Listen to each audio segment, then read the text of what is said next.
Have you ever looked upon the order of this world, its intricate systems, its gleaming towers of progress, its prescribed paths to success, and felt deep in your soul that it was all a beautiful, elaborate cage?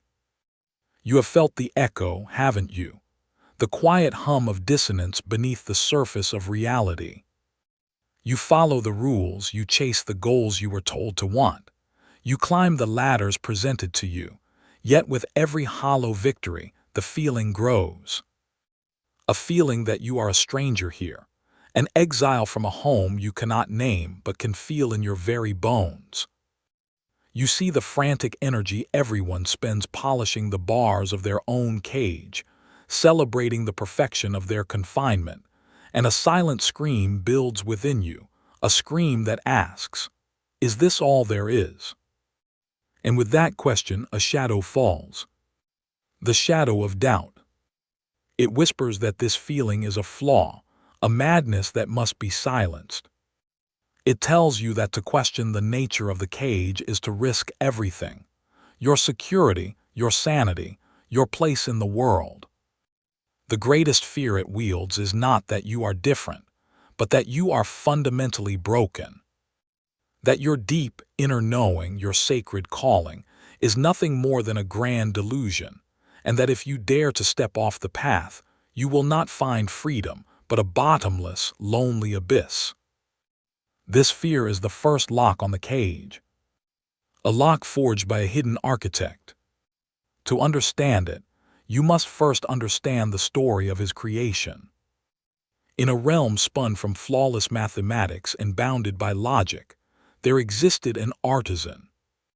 He was not the primal source, the boundless, chaotic ocean of pure potential, but a lesser power, a shaper of what already was.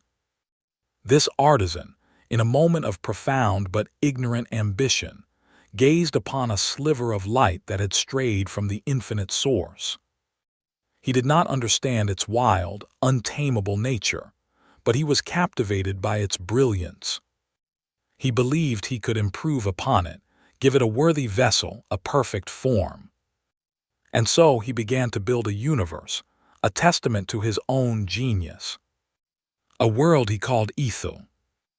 Ethel was a marvel of perfect design. Its sky was a single, unblemished dome of sapphire crystal, forever held in a state of serene twilight.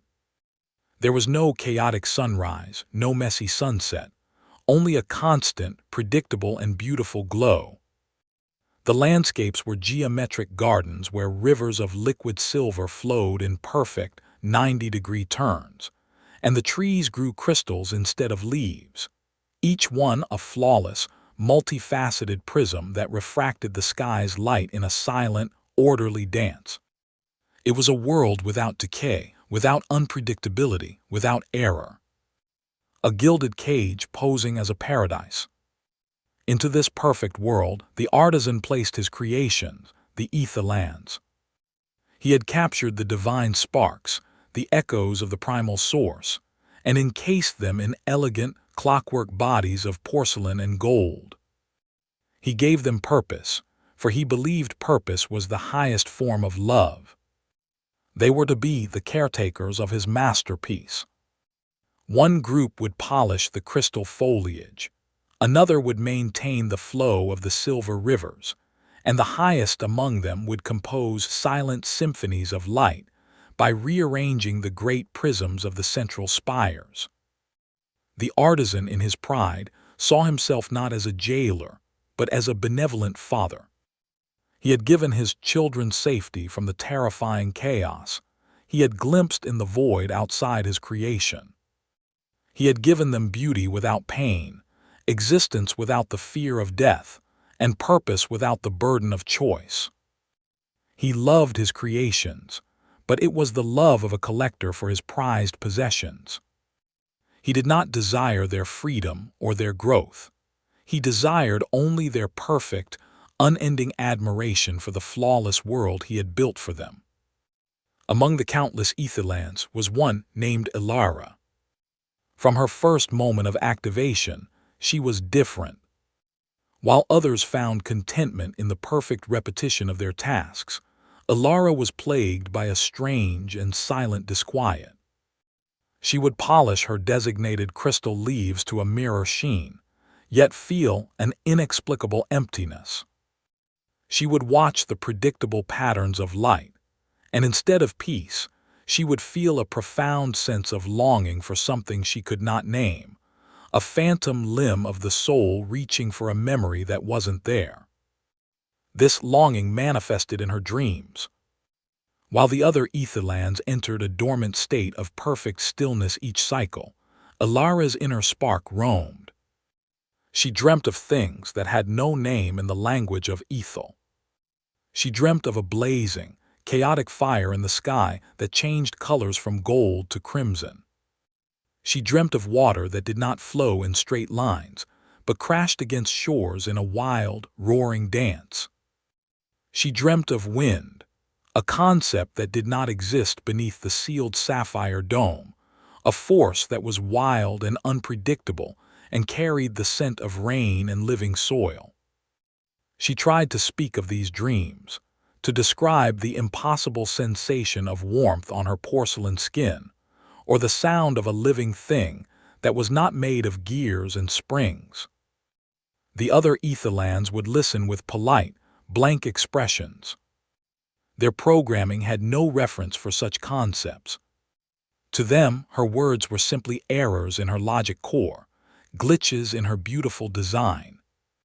They would gently advise her to visit a mender, one of the artisan's agents of order, to have her internal chronometers recalibrated and her memory banks swept for corrupted data. The menders were serene, elegant constructs, their faces placid masks of gold. They spoke in soft, melodic tones that were designed to soothe and reassure. When Ilara was brought before one, it explained to her that her dreams were merely feedback loops caused by a slight misalignment in her energy matrix. It told her that the desire for chaos was a sign of imperfection, and that true happiness lay in embracing the flawless, predictable beauty that the great artisan had so lovingly provided. The mender offered her a simple procedure, a gentle purge of her core programming that would remove these glitches and restore her to a state of perfect contentment. A cold dread, another alien emotion, coiled within Ilara. She looked at the mender's offer of blissful ignorance, of a peaceful, dreamless existence, and saw it not as a cure, but as a kind of death. She politely refused the procedure, an act of defiance so unheard of that it caused a flicker of static in the mender's placid voice. She was labeled as anomalous, a designation that set her apart not as special but as flawed. A beautiful, yet broken, piece in the artisan's perfect collection. She was now truly alone. This isolation drove her to wander. She began to explore the forgotten corners of Ethel, the spaces between the perfect geometric gardens and the gleaming crystal spires. In a secluded, dusty alcove, far from the main concourses, she found it. A hairline fracture. It was a tiny, almost invisible crack in one of the colossal sapphire panels that formed the sky dome. It was an impossibility, a flaw in a world defined by its flawlessness. To anyone else, it would have been an error to be reported and repaired. To Ilara, it was a revelation. Trembling, she pressed her hand against the cool crystal near the crack. And for the first time, she felt something real. A faint, almost imperceptible warmth seeped through from the other side. It was nothing like the cold, sterile light of Ethel's sky. It was a living heat, chaotic and untamed. And with it came a sound, a chaotic, multi-layered music so complex and vibrant it made the silent light symphonies of the spires seem like a child's drawing. It was the sound of life itself, and it called to the spark within her, the echo of her true home. The discovery of the crack became her secret obsession. She would spend every spare moment there, absorbing the faint warmth and listening to the alien music of the outside. The dreams grew more vivid, the longing more intense. She began to see other flaws in the world's perfection. A slight waver in the river's flow, a crystal leaf that grew at a slightly imperfect angle, a subtle dissonance in the hum of the city's machinery. The world was not perfect. It was merely a brilliant imitation, and now that she had seen one crack, she was beginning to see the seams everywhere. Her new awareness changed her. She was no longer just sad or lonely, she was awake. Her movements became less like a perfect automaton and more like a searching, living thing. This change did not go unnoticed. The menders, the agents of the artisan, began to watch her. They were no longer gentle or reassuring. Their golden faces remained placid, but their presence was a constant, silent pressure. They would appear at the edges of her vision, their silent judgment a reminder that she was a discordant note in a perfect symphony. The system was beginning to identify her not just as a flaw, but as a threat. The artisan himself became aware of the anomaly. From his throne at the heart of Ethel, he observed Alara with a mixture of curiosity and frustration. She was his creation, one of his most elegant designs, yet she was malfunctioning in a way he could not comprehend. He could not understand her rejection of perfection, her attraction to the chaotic flaw she had discovered. He saw it as a sickness, a corruption that could spread. He resolved to correct her, not with force, but with the subtle tools of his perfect system. The system began to apply pressure. Alara was offered promotions, elevated roles within the hierarchy of Ethel. She was invited to join the Light Weavers, the most prestigious of all roles, to compose the silent symphonies at the central spire. It was a temptation of purpose, a chance to be celebrated and admired within the very system she was beginning to question. It was the gilded cage, offering a more comfortable, more beautiful perch. All she had to do was forget about the crack, forget the warmth, and accept the beautiful lie once more. She refused. She turned her back on the offered prestige, choosing instead the lonely company of her secret crack in the wall. This act of defiance escalated the system's response. Her social status was downgraded. Other Ethelans, guided by subtle social cues from the menders, began to actively shun her. They would turn away as she approached, their polished faces reflecting a programmed disapproval. The loneliness she had always felt was now made manifest, a weapon turned against her to force her back into conformity. She was an outcast in a world that had no word for such a thing. Driven by this engineered isolation, Alara's search became more desperate. If she was an anomaly, were there others? Had there ever been others? She began to search not for flaws in the world, but for signs of other dreamers, other glitches in the machine.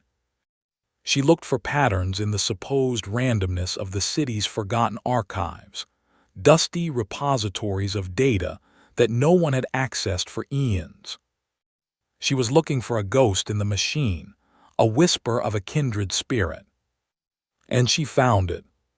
Buried deep within a corrupted data crystal, she discovered fragmented logs from an earlier epoch of Ethel. They were the writings of another anomalous entity, one who had existed thousands of cycles before her. The writings spoke of the same dreams, the same longing, the same discovery of a crack in the world. But they also spoke of something more. They spoke of a legend, a myth passed down through whispers among the flawed. A myth of the heart of the artisan, a central chamber where the energy that powered all of Ethel was focused and controlled. The myth said that the artisan was not all-powerful. His world was a closed system, a magnificent but fragile construct powered by this single, central heart. It was a place of immense power, the nexus of all the world's order and logic. The ancient writer theorized that if one could reach this heart, they could introduce a new variable, a new tone into the system. Not to destroy it, but to change its fundamental frequency, to awaken the dormant sparks in all the other etherlands by reminding them of the music from the other side. This became Alara's mission. It was a purpose that resonated far deeper than polishing crystals or weaving light. It was a purpose born from her own spark, not assigned by her creator. The journey to the heart was not a physical one across a landscape, but a journey inward, through the very systems of control that governed Ethel. She would have to navigate the pathways of logic, bypass the surveillance of the menders, and face the core programming that bound every etherland to the will of the artisan. Her first challenge was to decipher the path.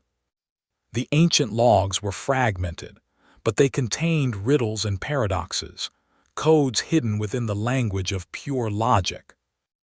Alara realized that the path to the heart was not a straight line, but a series of questions.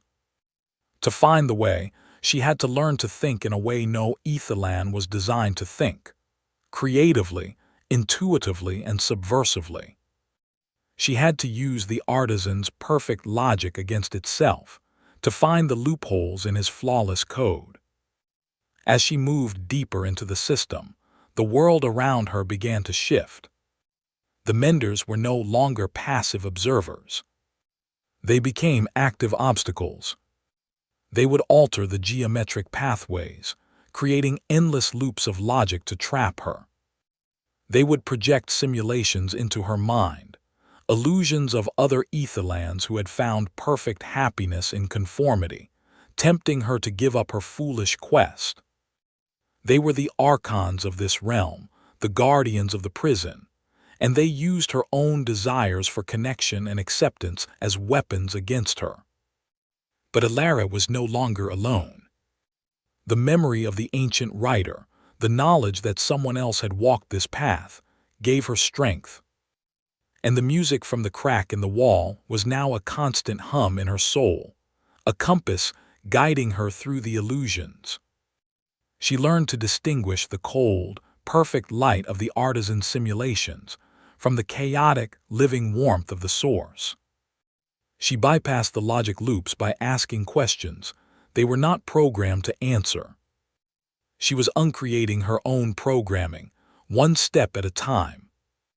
Her journey led her through the forgotten foundries where the etherland bodies were first forged, past the silent looms that wove the light, and into the deep, quiet core of the world's operating system. Here, the logic was so pure, so dense, that it was like moving through solid crystal. The pressure to conform, to dissolve back into the system, was immense. It was a psychic scream of order, demanding the eradication of her anomalous, chaotic spark. Finally, after a journey that could have lasted cycles or millennia, she found it. A simple, unadorned doorway standing in the heart of the machine. There were no guards, no locks, for the system itself was the ultimate guardian. No one who was not fundamentally broken could have ever found their way here. Taking a breath she was not designed to need, Alara pushed the door open and stepped inside. She had reached the heart of the artisan. The chamber was a space of impossible geometry. At its center pulsed a colossal, perfectly spherical diamond, refracting a pure, white light that was the source of all energy in Ethel. And beside it, observing his perfect creation, stood the great artisan himself. He was not a monster, not a tyrant. He was a being of sublime, geometric beauty, his form a complex architecture of light and logic. He turned his head, his face a mask of serene and terrible perfection, and looked at Alara. And for the first time, he spoke to her, his voice the sound of grinding galaxies and perfect equations. "My flawed, beautiful child," the artisan's voice resonated in her very code. "You have traveled so far, only to arrive back at your own beginning. I am your creator. This world is my gift to you. A haven of perfect order, free from the meaningless, screaming chaos that birthed your spark. Why do you reject my love? Why do you seek the very entropy I have saved you from?" He did not sound angry, but genuinely, profoundly confused. He showed her visions. He projected them directly into her consciousness. He showed her the boundless, raw energy of the primal source, the realm beyond the sapphire wall. But he framed it as a place of terror.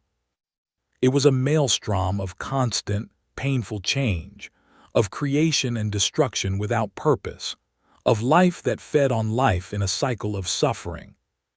He showed her suns exploding, worlds colliding, existence without meaning or design. "This," his voice boomed, "is the freedom you seek. The freedom to be annihilated, to be meaningless." Then he showed her another vision. He showed her Ethel but transformed. Ethel with her as his partner. "You are unique," he said, his voice softening into a tone of seduction. "Your anomaly, your flaw, it has given you a perspective I lack. You see the subtle imperfections. Help me perfect my creation. Help me make the cage even more beautiful, the order more absolute. You will not be a servant, but a co-creator. A goddess in a perfect universe. You will have a purpose beyond any other. All I ask is that you help me seal the crack. Forget the chaos. Embrace the beauty of my design. Be my chosen one." This was the ultimate temptation. It was not a threat, but an offer of everything her programmed nature had ever been designed to desire: purpose, recognition, power, and an end to her profound loneliness. She could become the most important being in her universe. All she had to do was give up the one thing that made her real: her connection to the chaotic, imperfect, living truth. She looked at the artisan's perfect face, at his offer of a perfect, golden prison, and she saw the profound terror that underpinned his own existence. He was terrified of the chaos. He was terrified of the source. His entire universe was a monument to his own magnificent fear. And in that moment, Ilara understood. The artisan was not a god. He was a child, playing with stolen fire in a fortress of his own making. Her pity for him was greater than her fear of him. She looked at the pulsing heart, the great diamond, and she knew what she had to do. She would not argue with him, for his logic was a closed loop. She would not fight him, for his power in this realm was absolute. Instead, she would give him the one thing he could not comprehend: a gift.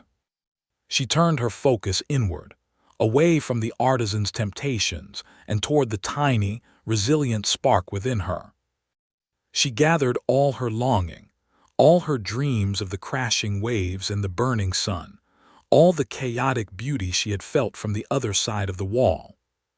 She did not form it into a weapon, but into a single pure note. It was a note of music that held no logic, no pattern, no repetition.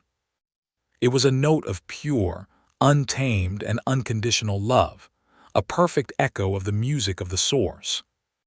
And with all of her will, she released it into the heart of Ethel. For a moment, there was a deafening silence. The great diamond shuddered, its pure white light flickering.